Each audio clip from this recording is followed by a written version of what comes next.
1% of dudes rapping, they ain't nice as me. 98% ain't lived the same type of life as me. The judge gave me life and then they sent me where the life is be. That level 4 with depth and vice, the type of stuff they like to see. Two choices, fight or flee. I refuse to die a chump. I never been a mark, but damn, it's scary when that riot jump. I seen dudes cry, get pumped, and some sexually brutalized. Knew a dude who lost his life and he was only doing 5 year-long racial fights when homie all you do is ride. Lonely days and nights up in a hole causing suicide. From the moment you arrive, you see the Mexican mafia, AB skinheads with big giant swastikas, pro-black philosophers, the BGF, the Kumi, and Muslims who will murk you from the nation to the Sunni. That MS was loony, quick to ride up on they rival. Even Christians went to church, hide knives up in a Bible. Political and tribal, the Crips and Bloods, the Long Beach, the Hubs and the Dubs and the Grooves, the IE, the Bakersfield, the Dago Pyrus, the hustlers quick to roll, the gangsters don't move. Whatever click you choose, you better stay.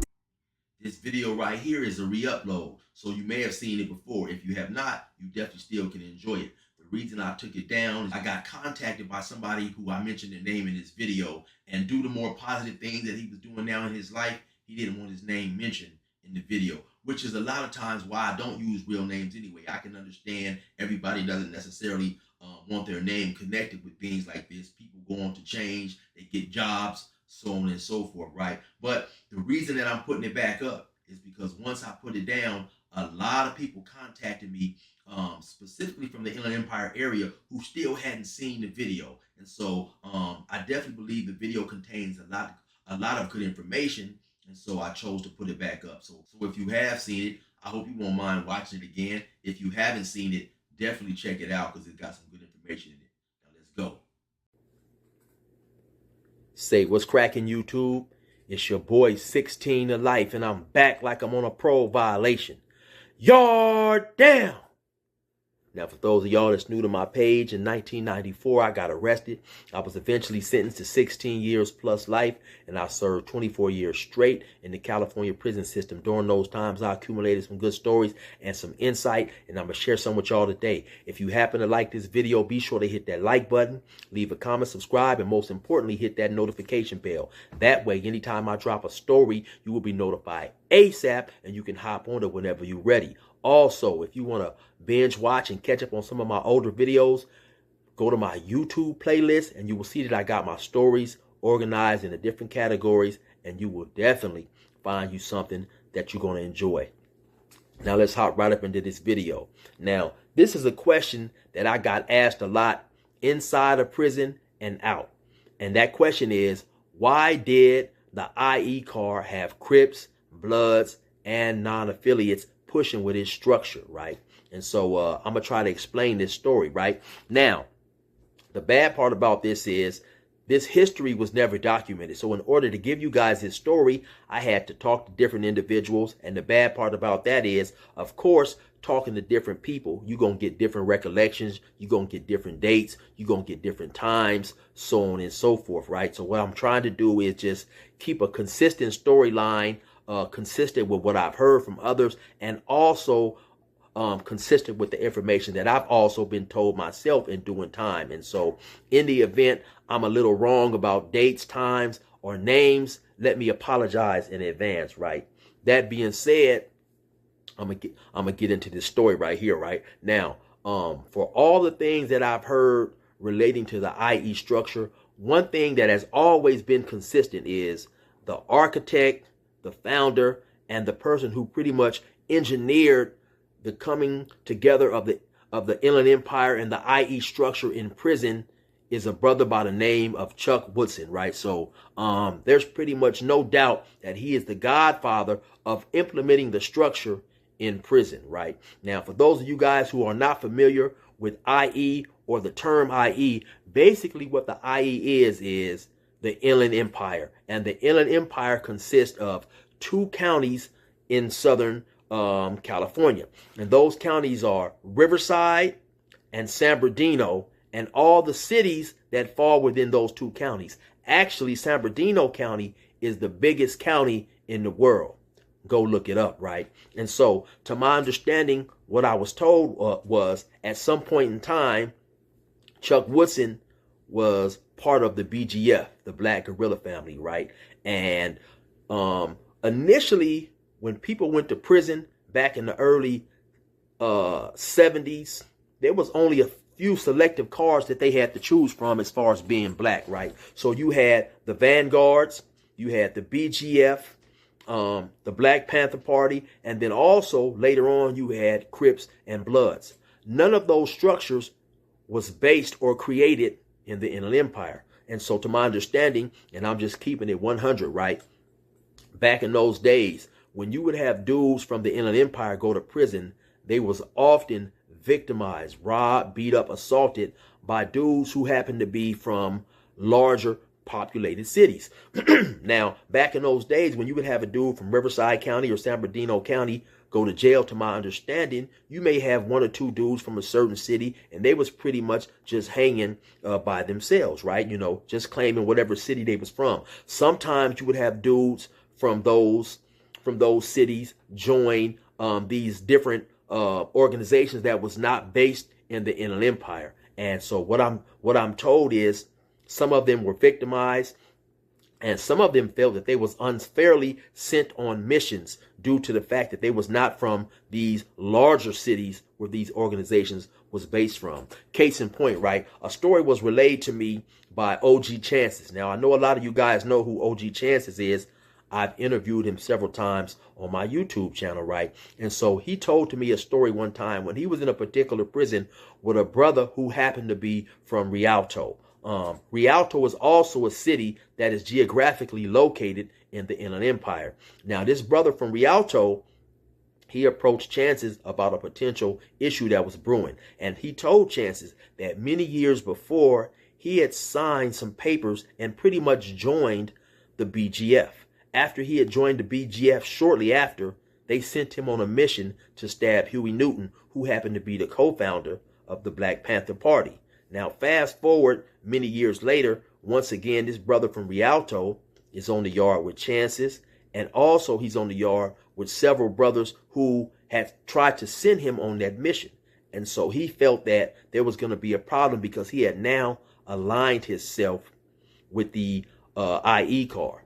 And so he told Chances that when he signed those papers to join the BGF, he was young, he was impressionable, and especially he was unaware at how significant the signing of those papers was for him.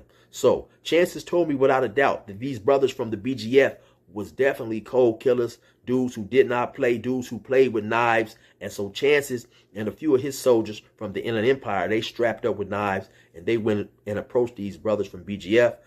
Chances told me that he had a rapport with one of the main dudes, and he knew the dude was really with the business. And so he came to this dude and he told him, hey man, listen, respectfully, when this dude joined your organization years ago, he was young and he didn't really know what he was getting himself into. Now that he's older and wiser, he has chose basically to align himself with the Inland Empire, man. And we don't want no problems, but if there's gonna be a problem, we might as well get it out the way right now. Fortunately for everybody involved, cooler heads prevailed, and those dudes had no problem with this dude from Rialto continuing to push with the Inland Empire, right? But for reasons like that and many more, you had a lot of dudes feeling from the Inland Empire they did not want to be part of structures that was not LA based, or structures that did not have their best interests at heart. You know, structures where they felt they may have been accepted but not equally accepted, right? So what I was told was sometime around 79, Chuck Woodson originally formed what was known as the Black Mafia structure. And that was a structure similar to the BGF structure, but which was created for people who happened to be from the Inland Empire. And so they was adamant about that structure not being about Crips or Bloods. And so that's why they chose the Black Mafia, and that's why they chose the Black Rag, which is why today you'll still see some hoods located in the Inland Empire who are not Crips or Bloods, but they're Black Rags. And that's where that originated from, right? And so after this was going on for a while, I was told that Chuck Woodson then created the IE structure for the blacks, right? And I hear that happened in 82. Some people say 86, but there's no doubt that it was definitely created by Chuck Woodson.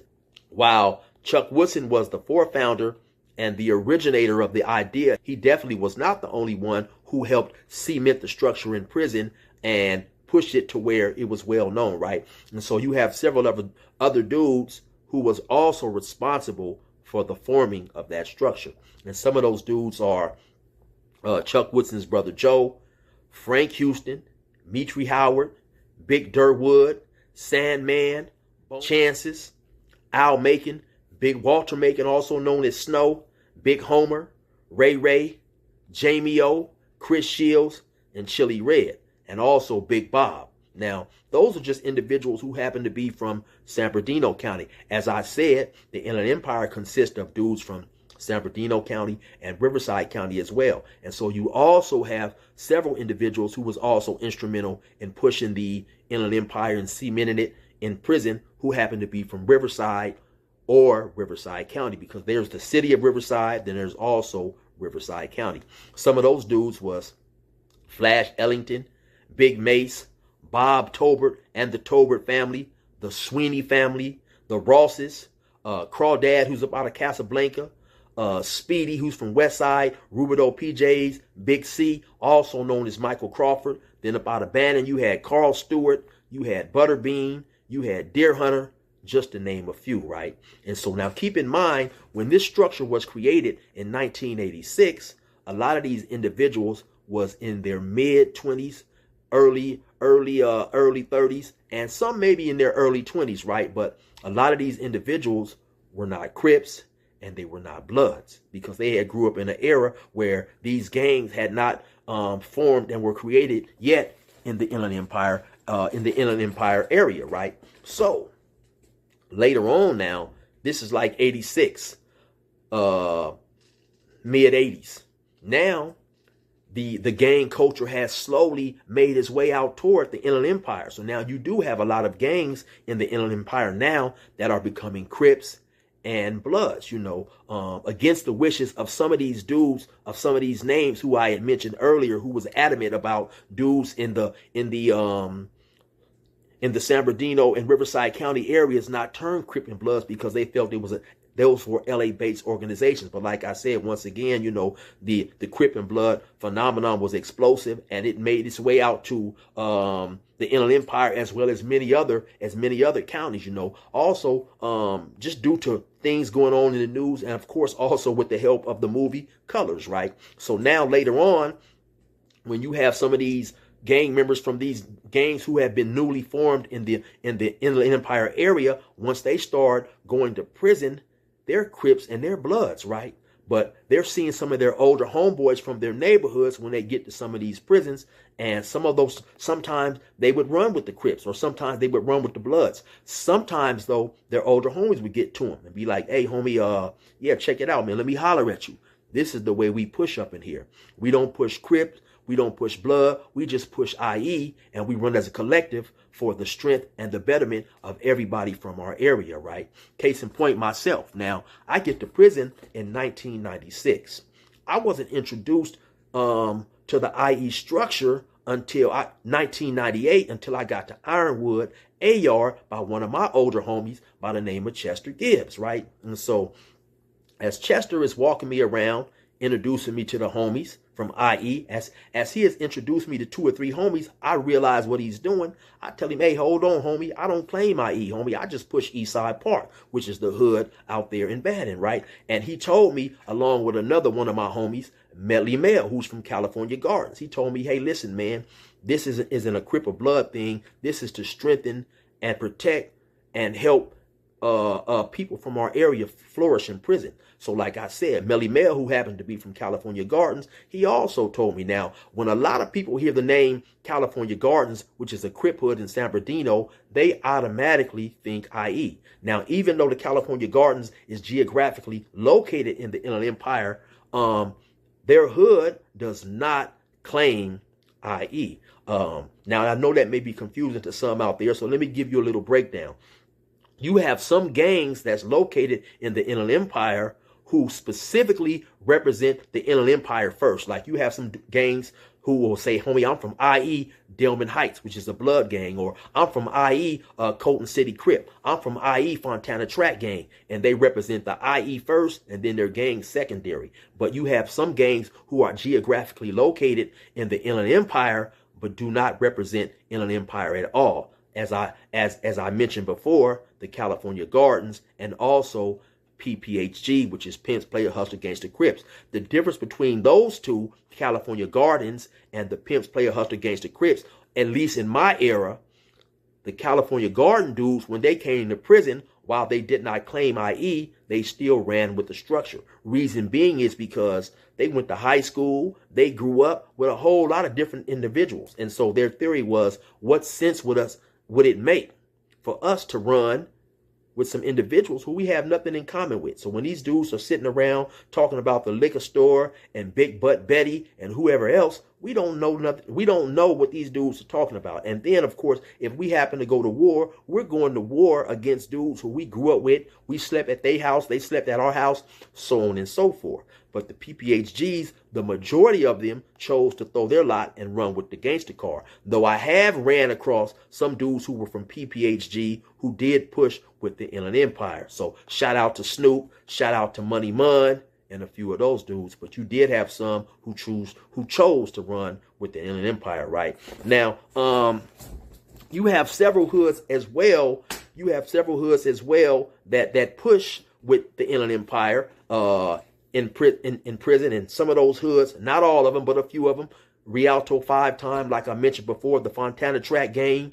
You got Gilbert Street. You got the Projects. You got the Magnolia Estates in Riverside, and also in San Bernardino, so on and so forth. Then you also have gangs who don't claim IE, but they geographically fall within the IE location, and they are allies, and they push with the structure in prison. And some of those gangs are the Rubidoux PJs, 1200 blocks. Yes, you know, before, and actually before they was 1200 block East Coast, and even when they was after had turned 1200 block East Coast, I have done time with dudes from that hood who ran and I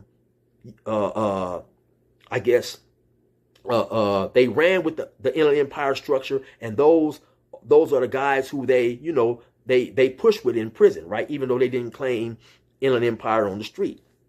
Also, you had the Gateway Posse Crips, which later on, that's a gang from Palm Springs, which later on just shortened their name to Gateway. But they was also an ally and ran with the Inland Empire car, and also Eastside Park, my hood, which is where I'm from, because the majority of our homies don't claim IE, but in prison, the majority of us do, or at least when I was going to prison, the majority of us did, function with the Inland Empire car, right? And so there was also a time when, I don't know if a lot of people are aware, the Inland Empire, the IE car in prison, also had an alliance with the Bakersfield car, and it was known as the I-5, because the Bakersfield car is the 805 car, right? I don't know who actually started that alliance, but when I was in Ironwood, 2003 on Sea Yard, we was pushing like that. It was the I-5 Collective, Bakersfield, and the IE. Now, later on, in the